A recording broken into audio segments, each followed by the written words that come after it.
रायगड जिल्हा परिषदेचा 175 कोटी 75 लाखांचा अर्थसंकल्प सादर। अध्यक्ष मंगेश वाकडीकर यांनी मांडला अर्थसंकल्प।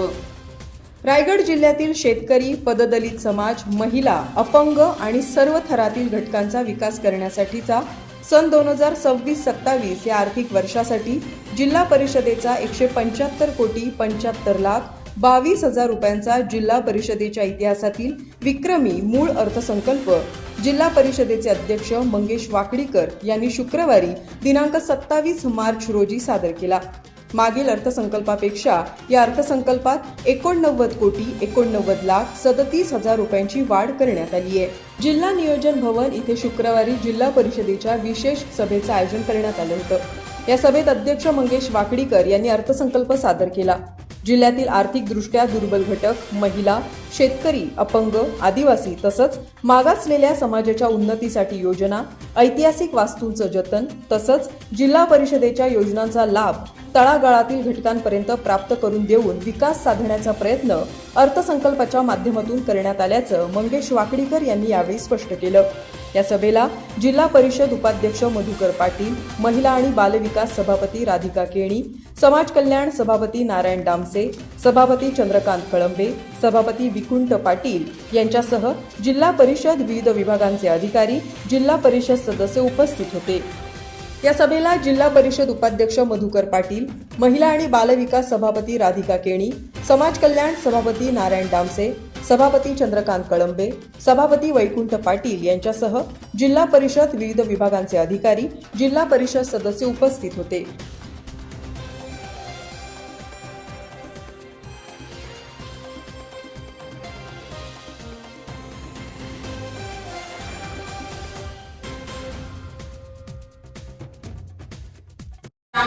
विकासाच्या ग्रामीण भागाच्या सर्वांगीण विकासासाठी रस्ते म्हणजे अतिशय महत्वाचं साधन आहे। कारण रस्त्यांच्याच माध्यमातून आपण काय करत असतो तर महत्वाच्या बाजारपेठा असतील त्यांच्याशी कनेक्टेड होत असतो आणि कुठेतरी आपल्या भागाचा सर्वांगीण विकास होत असतो। पण बऱ्याच वेळेला ग्रामपंचायतींच्या कृती बाहेरची आहे ते आपण शासनाकडे प्रस्ताव त्याबाबत करू आणि सांभाळलं तर काय एमआयडीसी बंद केला तर काय आपत्कालीन किंवा अत्यावश्यक सेवा म्हणून त्याच्यासाठी जे आहे ते सगळ्या उपाययोजना करण्यात येतील। मांडण्याचा योग मिळाला कारण आपल्या खात्याचे अजून वाटप झालं नाही। खरोखर 235 कोटी रुपयाचा अर्थसंकल्प म्हणजे रायगड जिल्ह्यातला आतापर्यंत हे अतिशय कौतुकास्पद आहेत। कारण जसा खेळाडूंचा सर्वांगीण विकास होणार आहे तर त्याच अनुषंगाने आपल्याला आपल्या राज्याला आपल्या देशाला एक नवीन नाव प्राप्त होत असतं। त्यामुळे तीही तरतूद अतिशय उत्कृष्ट पद्धतीची आहे। सर, काय सांगाल, आज रायगड जिल्हा परिषदेचा अर्थसंकल्प या ठिकाणी आपण मांडलेला आहे। प्रथमच भारतीय जनता पार्टीचे अध्यक्ष म्हणून आपण या ठिकाणी सत्तेवर आहात, महायुतीची सत्ता आहे, काय सांगाल? खऱ्या अर्थानं हा एक अभूतपूर्व असा आपण बजेट सादर करण्याचा प्रयत्न केला आहे। रायगड म्हटलं तर छत्रपती शिवाजी महाराजांची राजधानी आणि ज्या पद्धतीने छत्रपती शिवाजी महाराजांना अभिप्रेत असा जो राज्यकारभार करायचा आहे त्या पद्धतीने हा राज्यकारभार करण्याचा प्रयत्न करणार। यात आपण महिलांचा विषय असेल, विद्यार्थ्यांचा विषय असेल आणि सर्व इन्फ्रास्ट्रक्चरचा विषय असेल, याच्यावर पूर्णपणे उहापोह करून येणाऱ्या काळात हा गतिमान पद्धतीने कसं काम होईल आणि हा रायगड जिल्हा विकासाच्या दृष्टिकोनातून कसा पुढे जाईल यासाठी हा आपण अर्थसंकल्प सादर करत आहोत। याच्यामध्ये आपण जर ठळक बघितलं तर छत्रपती शिवाजी महाराजांची राजधानी हा रायगड जिल्हा आहे आणि इथे आपण यावर्षी तब्बल 70 लाखाची तरतूद आपण 25 लाखापासून 70 लाखाची केलेली आहे। कारण रायगड किल्ल्यावर जे शिवप्रेमी आहेत ते लाखोच्या संख्येने ह्या रायगडच्या किल्ल्यावर येत असतात, त्यांच्या सुविधा झाल्या पाहिजे त्यासाठी आपण प्रयत्न करत आहोत। आज आपण ज्या अंगणवाडी आणि आपला जो महत्त्वाचा स्तंभ आहे तो विद्यार्थी शिकला तर देश पुढे जातो आणि त्या संदर्भात सर्वप्रथम आपली जी सुरुवात होते ती अंगणवाडीच्या माध्यमातून होते। आज जर आपण याच्यामध्ये बघितलं तर साधारणतः रायगड जिल्ह्यामध्ये 500+ अशा अंगणवाड्या आहेत किंवा जिथे विद्युत व्यवस्था नाही आहे। त्यामुळे आपण सर्व अंगणवाड्या 100% विद्युत जोडणी व वायफाय सुविधा देऊन त्या तिथे आपण LED आपण देणार आहोत। त्यामुळे मुलांना अत्याधुनिक पद्धतीने त्यांना शिक्षण घेता येईल। त्याच पद्धतीने बालकल्याणच्या माध्यमातून सर्व जे आपल्या बालक आहेत त्या सर्वांना आपण 100% सगळ्या बालकांना आपण गणवेश आपण यावेळी देतोय। आरोग्याच्या दृष्टिकोनातून विचार केला तर प्राथमिक शाळेतील मुलांकरिता सॅनिटरी नॅपकिन पुरवण्याची नाविन्यपूर्ण योजना आपण ह्या बजेटच्या माध्यमातून घेतली। आपण शिक्षण विभागाच्या माध्यमातून बघितलं तर जेवढ्या आपल्या रायगड जिल्हा परिषदेच्या मराठी शाळा आहेत ते ई लर्निंग म्हणजे डिजिटलायझेशन आपण करत आहोत. त्यासाठी सर्व शाळांना LED संच, महिलांच्या मुलींच्या संरक्षणाच्या दृष्टिकोनातून सर्व शाळांमध्ये CCTV, तसेच मुलींसाठी स्वच्छतागृह म्हणजे टॉयलेट्स हे वेगळ्या पद्धतीने आपण करतो. याच्यासाठी आपण विशेष भरीव तरतूद केलेली आहे. त्याच पद्धतीने रायगड जिल्ह्यात अतिशय नामवंत खेळाडू होऊन गेले. कबड्डी असेल, क्रिकेट असेल, वेगवेगळ्या पद्धतीचे खेळ असतील, यातील खेळाडूंचा सत्कार झाला पाहिजे, त्यांना सन्मान मिळाला पाहिजे. यासाठी आपण रायगड रत्न पुरस्कार देऊन या वर्षाचा नवीन हेड आपण क्रिएट केलेलं आहे. त्याच पद्धतीने शिष्यवृत्ती विद्यार्थ्यांच्या फीमध्ये 50 लाख तरतूद आपण केलेली आहे. ग्रामपंचायत समाज कल्याणच्या माध्यमातून आपण जे दिव्यांगांना जेवढे दिव्यांग आहेत त्यांना घरकुल पुरवणे, विशेष शाळा शैक्षणिक साहित्य देणे, हा सुद्धा आपण काम करत आहोत. ग्रामपंचायत उत्पन्न वाढीसाठी स्वतंत्र कर संकलन प्रणाली केले की तुम्ही घर बसल्या तुमचं किती टॅक्स बाकी आहे आणि घर बसून तुम्ही तुमचं टॅक्स भरू शकता. अशा पद्धतीचं कर संकलनसाठी आपण 25 लक्षाची आपण हे केलेली आहे. त्याच पद्धतीने आरोग्य केंद्र जेवढे आपले आहेत तिथे 100% सोलर आपण संच बसवणार. कारण कुठल्याही ज्या ठिकाणी विद्युत व्यवस्था आहे तिथे सोलर संच बसून आपण त्याचं काम करणार आहोत. ज्या पद्धतीने सौर घरगुती दीप संच खरेदीवर 75% अनुदान देण्याचं आपण काम करणार आहोत. पशुसेवा भटक्या कुत्र्यांचं निर्बीजीकरण व लसीकरण करण्यासाठी आपण काम करणार आहोत.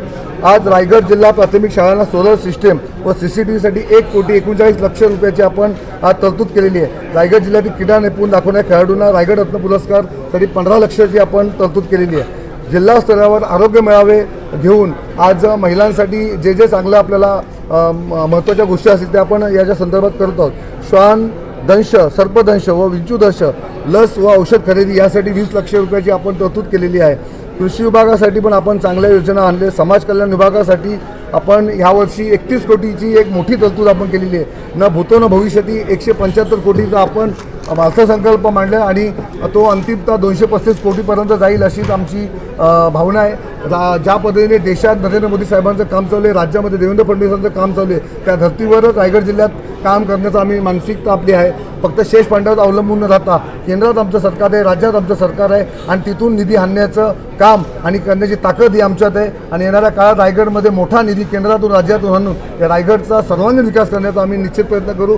आम्ही भारतीय जनता पार्टी, शिवसेना, उभाटा गट, राष्ट्रवादी अजित पवार गट आणि सर्व पक्ष मिळून आम्ही सर्वांना सोबत घेऊन फक्त विकास ह्या दृष्टिकोनातून पुढे जाणार आहे. मी हा रायगड जिल्ह्याचा एक अध्यक्ष म्हणून कोणत्याही पक्षाची तमान बाळगता रायगड जिल्हा कसा पुढे जाईल आणि प्रत्येक समाज घटकातील येणाऱ्या प्रत्येकाचं काम करण्याचा आपण निश्चित प्रयत्न करू. येणाऱ्या काळात पत्रकारांच्या ज्या विषय असतील, पत्रकार बंधूंच्या ज्या मागण्या असतील विकासाच्या संदर्भात त्यासुद्धा फुलफिल करण्याचा 100% गतवर्षीचा अर्थसंकल्प कितीचा होता आणि हा गतवर्षीचा अर्थसंकल्प आणि याचा गतवर्षीचा जो अर्थसंकल्प होता तो 85 कोटीचा होता. ह्या वर्षीचा अर्थसंकल्प आपण 175 कोटी म्हणजे साधारणतः 90 कोटी एक्स्ट्राचा आपण अर्थसंकल्प मांडून एक इतिहास घडवलेला आहे. नाही, शिल्की अर्थसंकल्प आहे का?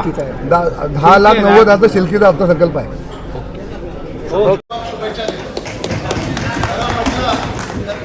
सगळी मंडळी मला तर वाटतं की आम्ही तर 40 वर्षाच्या टूरला गेलो होतो, आपण 21 जण बाजूला होतो. परंतु एक गोष्ट प्रकर्षाने आपल्याला बोलायची राहिलेली आहे की बोलायला पाहिजे की शेतकरी कामगार पक्षाची जुलमी राजवट संपवून आज या ठिकाणी सभामध्ये सगळ्यांच्या खऱ्या अर्थाने या ठिकाणी मी अभिनय करतो.